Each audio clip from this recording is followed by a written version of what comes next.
Bonsoir à tous, bienvenue au flash de 18h sur la télévision du Burkina. La nouvelle de la libération provisoire du général Djibril Bassolé fait déjà des gordes chaudes au sein de l'opinion nationale.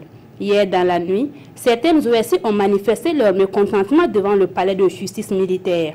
Et ce matin, elles étaient en conclave à la place de la Révolution pour s'insurger contre ce qu'elles qualifient de forfaiture.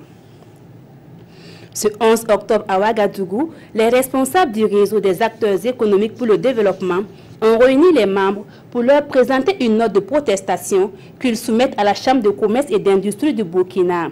Dans cette note, ils dénoncent une gestion discriminatoire des fonds destinés à soutenir les petits commerçants. Ils ont également demandé un audit de la Chambre de commerce, de même que l'implication de tous les élus consulaires à la gestion de la dite Chambre. Le service de santé des armées enregistre de nouvelles compétences.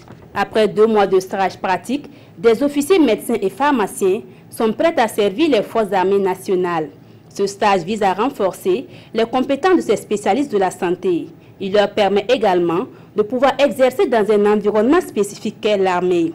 Ils ont reçu leur parchemin en présence de la hiérarchie militaire ce 10 octobre.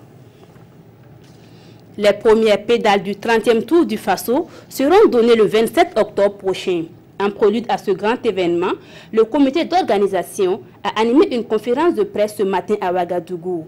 Le Tour du Faso 2017, c'est 17 équipes dont 5 équipes européennes et 10 régions traversées pour une distance totale de 2213 km. À l'international, des manifestations de l'opposition ont été dispersées ce mercredi à Nairobi, la capitale du Kenya. Un pays plongé dans l'inconnu au lendemain du retrait de la candidature de Raila Odinga à 2 semaines d'un second scrutin présidentiel.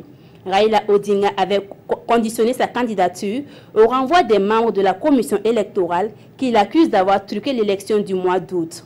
Il estime que son retrait implique l'annulation du scrutin du 26 octobre. Mais le président Uhuru Kenyatta n'est pas du même avis. Il reste seul en lice et pourrait être réélu de fait. Voilà pour ce flash. Merci de l'avoir suivi. L'information revient à 19h avec Adama Koulibaly.